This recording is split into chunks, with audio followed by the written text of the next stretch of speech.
What's up, guys? Out here on the range today doing a first shots and initial impressions of the SIG P322. We just picked one of these up for a Black Friday sale, which I think is absolutely hilarious, considering guys were trying to flip these at the beginning of the season. Seen them on Gunbroker and stuff like that of upwards of $500, $600, $700, which is crazy because, again, we got this on sale at a local gun store for $300, which is a way better price.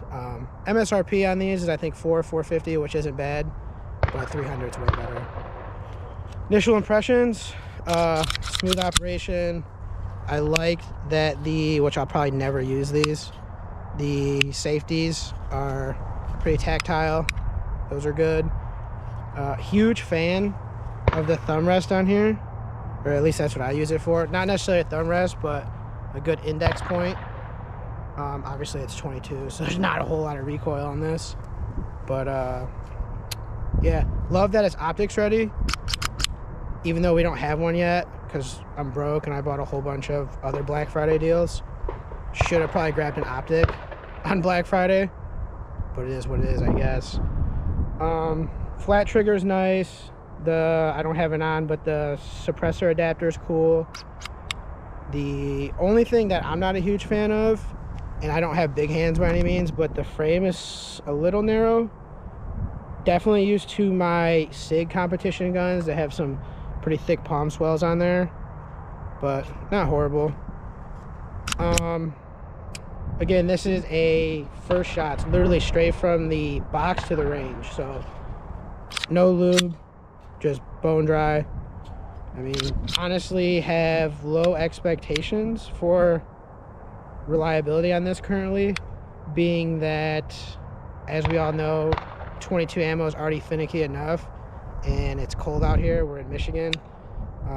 Nice day for Michigan, but still, I think it's 40 degrees at best. So we'll see how this functions. All right, figured we'd do some ammo testing, reliability testing with a bunch of different ammos. I probably have 5, maybe close to 10 different kinds I brought out with us. We'll do a bunch of mag dumps and see what works and what doesn't. Remington Golden Bullet.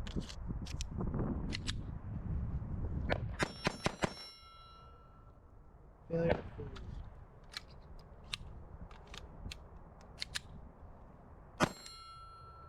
Failure to eject.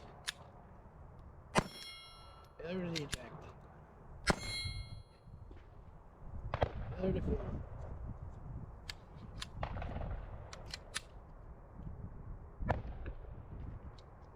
I know there's a certain way they say to load these magazines. I haven't looked into it. Again, this is first shot, so I don't know all the tips and tricks here. If it's anything like my 1522, I know you gotta do like this goofy thing where you like hold it upside down so they load in nose down.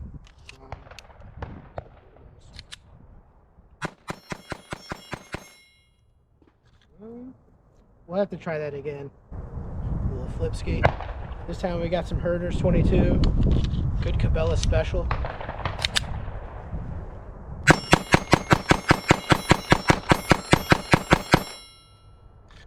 Flawless, baby. That's what I'm talking about. Blazer.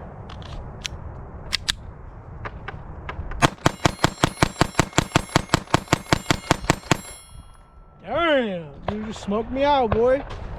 Aguila.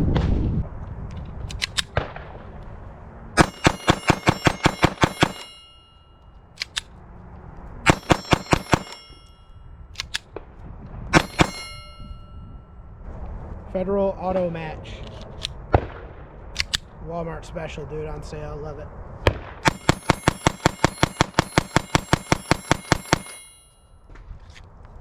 Love it even more that it works. Let's give the Remington Golden Bullet another shot. That first one was embarrassing.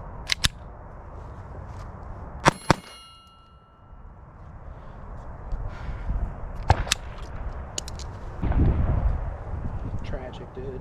God.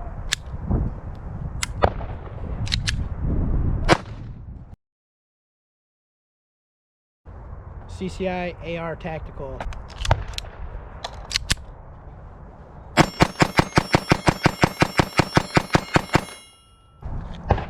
Alright, it's kind of getting a little repetitive, but as everyone with a 22 knows, the ammo is dirty, finicky, and ammo choice is usually a pretty important thing.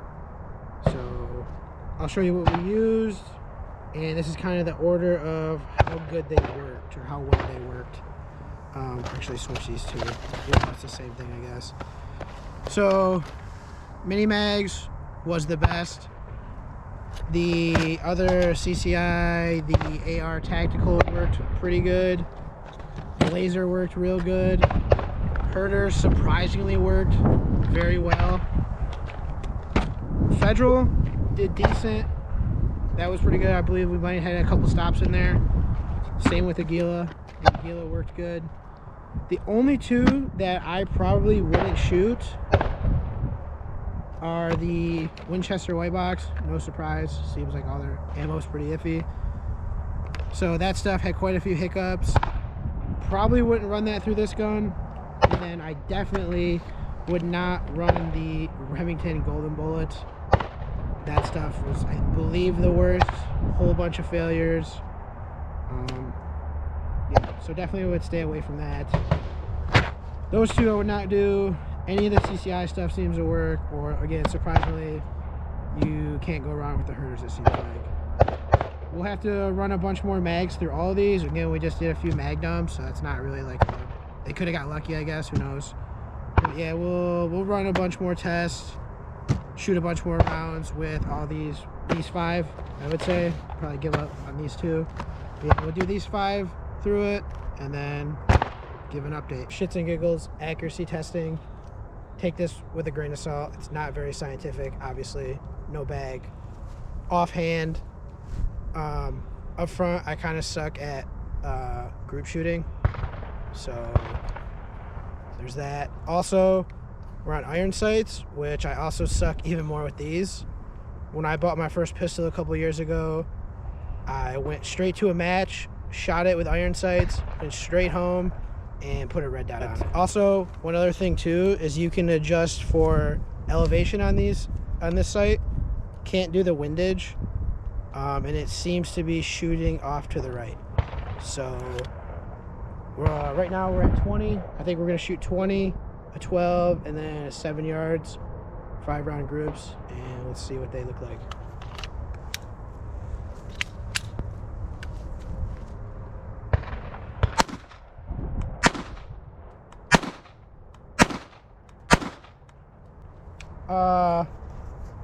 Can't even see the little dot I put down there at this big ass fiber optic front sight. Back at 12 yards, shoot another 5 round group. I can actually see the black this time.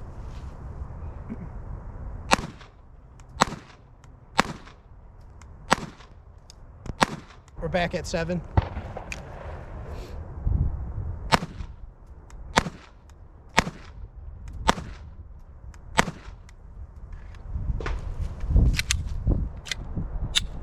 Clear.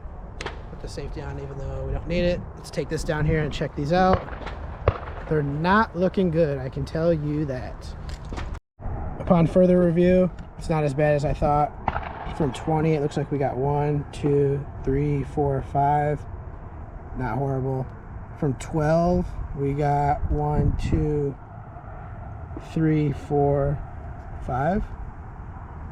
And then from 7, we got 1 actually on the thing. 1, 2, 3, 4, 5. Better than I thought. Most of that's probably me. Some of that's the sight. Yeah, again, most of that's probably me. Probably not a mechanical thing here.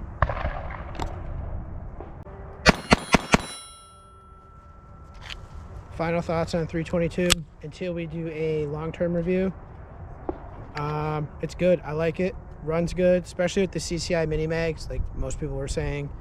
Ran good with a few different other kinds of ammo. The herders was real good, and I think the Federal worked pretty good. Pros, reliability.